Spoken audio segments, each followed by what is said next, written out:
कि पहले हमने इस काल के इस षड्यंत्र को समझना होगा। फिर षड्यंत्र समझ में आने के बाद फिर क्या है कि जैसे यहाँ कोई भी आपका बेटा है, बेटी है, माता है, पिता, बहन, भाई है, ये सभी अपने हैं, चाहे कोई रिश्तेदार है या बाहर वैसे कोई प्राणी है, दूर देश का है, गांव का है, कोई भी प्राणी है, ये सब अपने ही हैं। हम एक पिता की संतान हैं। अब हम यहाँ काल के जाल में फंस गए और यहाँ की जो मर्यादा, यहाँ की व्यवस्था, यहाँ का नियम कानून ऐसा है, तो फिर हमने अपने बच्चों को, भाइयों को, बहनों को, मित्रों को, जो भी हमारे संपर्क में आवे, उनको सबसे बड़ा उनका उपकार यह है कि उनको इस काल के जाल से परिचित करावें। और फिर आपके बेटे हैं, बेटी हैं, आपके भाई हैं, बहन हैं, माता पिता हैं, इनकी हमने सेवा करनी है। इनका जैसे भी हमारा इनको रोल है, इनके प्रति जो कर्तव्य है, वो हमने भगवान से डर कर उसको पूरा भी करना है, क्योंकि ये सभी परमात्मा के बच्चे हैं और यहाँ सभी दुखी हैं।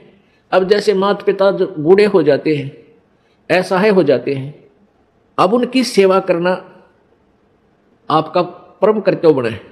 क्योंकि माता पिता जब बच्चा या बेटा बेटी उत्पन्न होती है, बेटी उत्पन्न होती है, उसका तो उद्देश्य पता होता है ये तो पराई होनी है, उसको भी प्यार से पालता है अपने सीने से लगाकर, ऐसा नहीं, क्योंकि उसको ये मालूम है कि हमें भी कोई ऐसे पाल कर एक बेटी देगा।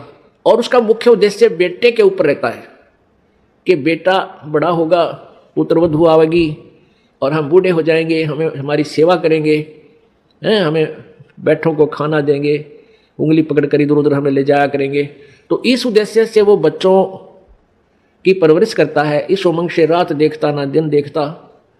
तो जब वो बूढ़े हो जाते हैं तो वो डिजर्व करते हैं आपसे वो सेवा, और आप वो कर नहीं पाते।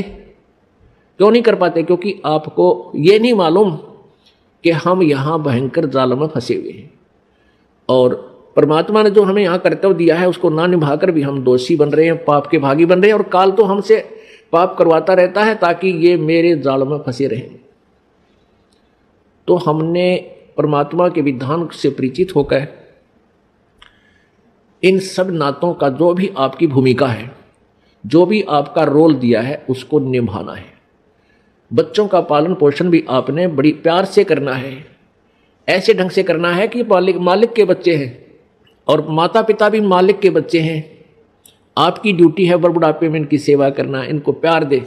बूढ़ा आदमी प्यार का भूखा होता है, प्यार तो बोल पड़े बस उसने, वो भूखा भी रह जाएगा। उसको पता है कि तेरी सटेज ऐसी होगी, जो मिल जाए वो खा ले, चुप करके नखरे मत करें। और नहीं करते हैं जो समझदार होते हैं, तो उनको प्यार से बोल पड़ो, इतना ही काफ़ी होता है।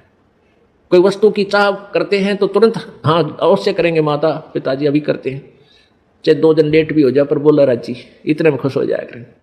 और जब बच्चे हैं आपके तो बच्चों का भी आपने पालन पोषण करना इस दृष्टिकोण से चाहिए कि तेरे ये भगवान के बालक हैं, उस सच्चे मालिक के बच्चे हैं और हमारी ड्यूटी दे दी, हम इनके सेवक हैं। जैसे एक नौकरानी रखी जाती है, घर पे नौकरानी रखी जाती है और उसकी ड्यूटी लगा दी कि इस पुत्र की या पुत्री की, बेटा और बेटी है मेरी, उस मालिक ने नौकर रख ली और इनकी ड्यूटी लगा दी, उनका पैसा दे दिया कि ये इनका सामान है, ये इसको खाना खिलाना है, कपड़े पहनाने हैं, इस प्रकार इनको नहलाना धोना है और स्कूल छोड़ के आना है, विद्यालय ले जाना है और लाना है। अब वो बहन, वो नौकरानी या नौकर उस मालिक के बच्चे जानकर उन बच्चों की अपने बच्चों से भी ज़्यादा केयर टेक करता है। और जब उसको निकाल दिया जाता है, नौकरी से निकाल दिया जाता है, तो मुड़ कर नहीं देखता फिर उन बच्चों की तरफ। और जब तक वो नौकर रहता है, उनकी सेवा की ड्यूटी है, वो बहुत चिंतित रहता है कहीं मालिक गुस्सा ना हो जा, इनकी कोई सेवा में फर्क रह जा, कोई कमी ना आ जाए, त्रुटि ना रहे। एक समय ये दास सर्विस करता था जब जेई की पोस्ट पे, जहां हमारा कार्यालय था उससे 2 मकान छोड़कर एक बड़े साहूकार सेठ का मकान था। उसकी एक बेटी थी, वो ज़्यादा से ज़्यादा 8-7 वर्ष की होगी, पहली या द्वितीय कक्षा में वो पढ़ती थी। और उस लड़की का विद्यालय वहाँ से ज़्यादा 1000 फुट होगा, 1000-1500 फुट की दूरी पर था। तो उस मालिक ने उस बेटी के लिए कोई साधन नहीं लगा रखा था, कोई रिक्शा वगैरह नहीं ला रखी थी, थोड़ी दूरी पर था। उस नौकरानी से कह रखा था कि आप इसको सुबह छोड़ आना, नवा धवा के, कपड़े ड्रेस बना के, और जब इसकी छुट्टी हो ले आना। वो उसको ऐसे ही प्रतिदिन लेकर जाती थी और छुट्टी होते ही उसको ले आती थी, पैदल ही लाती थी। गर्मियों के दिन, ये मई का महीना, उसने एक छोटी सी छाता ले रखा उस नौकरानी ने, स्वयं तो धूप में और उस छोटी सी बच्ची के ऊपर छाता लिए हुए, और वो धूप में आ रही है, उस बच्ची पर, मालिक की बेटी पर छाता किए हुए है और लेकर आ रही है। यानी इतनी सेवा, इतनी अपने पंचुअल थी अपनी सेवा में। और जब उसको नौकरी से निकाल दिया, फिर उसने उधर झांक कर भी नहीं देखा कि मेरी ड्यूटी अभी तक थी और इतना कर्तव्य था, ये मैंने ठीक निभाया। तो पुण्यात्माओं, इसी प्रकार आपके बच्चे हैं, बेटा बेटी हैं, ये प्रभु के बच्चे हैं, आपको इनका सेवक लगा रखा है। इस दृष्टिकोण से इनका पूरा कर्तव्य करो। अपने कर्तव्य कर्म को करते हुए प्रभु की याद भूल नहीं पड़नी चाहिए। और जब यहां से जाने का समय आएगा, नौकरी से आपको निकालेंगे, आपके मन में अगर हृदय से ये बात होगी कि मेरा बेटा नहीं है, मेरी बेटी नहीं है, ये मालिक के बच्चे हैं, ठीक है, नाता कुछ भी जोड़ दिया हमारा है, सामाजिक नाता भी बेटा बेटी का है, लेकिन ये मालिक के, वास्तव में परमात्मा के बच्चे हैं। और जब हम चलेंगे यहां से छोड़कर, तो हमारी ममता इनमें नहीं हो सकती। यदि हम इस ज्ञान आधार से सोचेंगे, और यदि हम उस पशु की तरह उस पुतले को अपना माने बैठे रहेंगे, तो धक्के उसके पीछे पीछे धक्के खाते ही रहेंगे। मान ले आपकी मृत्यु होने लगी, ये आध्यात्मिक तत्व ज्ञान है पुण्यात्मा, जो तुमने यहां से पीछा छुटवाना है। यदि आपको ये ज्ञान हुआ नहीं, भक्ति कर रहे हो, सुख भी देगा भगवान, आपके दुख भी दूर करेगा, आपको धन भी देगा, बहुत सुख कर देगा, और इस ज्ञान की भूल पड़ते ही आपको यहीं फंसा लेगा। आपकी मृत्यु होने लगी, आपके पास कोई बेटा या बेटी आकर रोने लग जाएगा, आपकी ममता उसके उधर फंस जाएगी, क्या होगा मेरे बच्चे का, कौन संभालेगा इसको। और फिर मृत्यु होगी तो आपकी आस्था उस बेटा या बेटी में रह गई। मृत्यु होकर के फिर वहीं कुतिया आकर बन गया, मनमाने उसी गली में, या कुत्ता बन गया, उड़े सैर सपट्टे करता रहेगा। फिर बेटे भी ना मिलने, ना बेटियां दूर बैठ सकता। एक परिवार ने खीर बनाई थी, खीर का पात्र था, उसमें सर्फ पड़ गया, पड़ते ही वो मर गया, अंदर बैठ गया नीचे। वहां उनकी एक पालतू कुत्ती थी, मतलब जैसे वह वैसे पाली हुई नहीं थी, गली में घूमती फिरती, आ जाती, बैठ जाती, उसको रोटी राटी डाल देती, वो वहां बैठ जाती थी। तो उसने क्या किया, वो सारी खीर पंजे के साथ खिंडा दी, वह डाल दी, नीचे डाल दी। उधर से घरवाला ने देखा कि इसने तो भाई कमाल कर दिया, आज तक ये ऐसी गलती नहीं करती थी, आज तक इसने बड़े बड़ाए भोजन का नाश कर दिया। उसका तुम्हारा लठ, वह तो गई ट्या ट्या करती। फिर वो खीर को संभालने लगे, बाहर नीचे पड़ी थी, वो तो पड़ी थी, अंदर झांक कर देखा उसमें कितनी बच रही है, उसमें काला सांप सर्प अंदर पड़ा। और फिर उस पूरे परिवार ने खुशी मनाई को हो, इस कुतिया ने तो हमारा परिवार बचा दिया।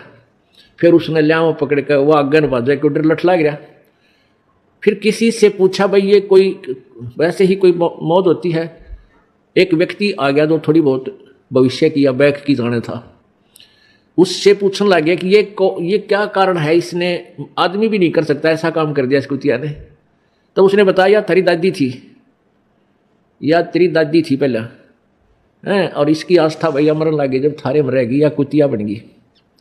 और अच्छी पुण्यात्मा थी, पहले भी दयालु थी, और जो तुरंत मनुष्य जोनी से पशु जोनी में आता है, उसमें थोड़ी बहुत लक्षण अच्छे होते हैं। जैसे कई कुत्ते हैं बड़े समझदार, मनुष्यों की तरह ही सारे काम कर देते हैं, वो तुरंत मनुष्य जोनी से आए हुए होते हैं। तो पुण्यात्मा, फिर आप वहाँ कुत्ते बन का बैठोगे।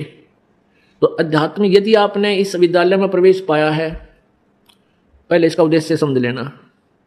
इस विद्यालय का उद्देश्य है आपका यहाँ जन्म मृत्यु से सदा के लिए झंझट छुटवा देना, और सतलोक में वहाँ भेज देना, जहाँ कभी दुख नहीं, कभी मृत्यु नहीं, कहीं रोग नहीं, कोई कोड नहीं, कोई आपदा नहीं आती, किसी चीज का अभाव नहीं, जहाँ हम पहले रहते थे।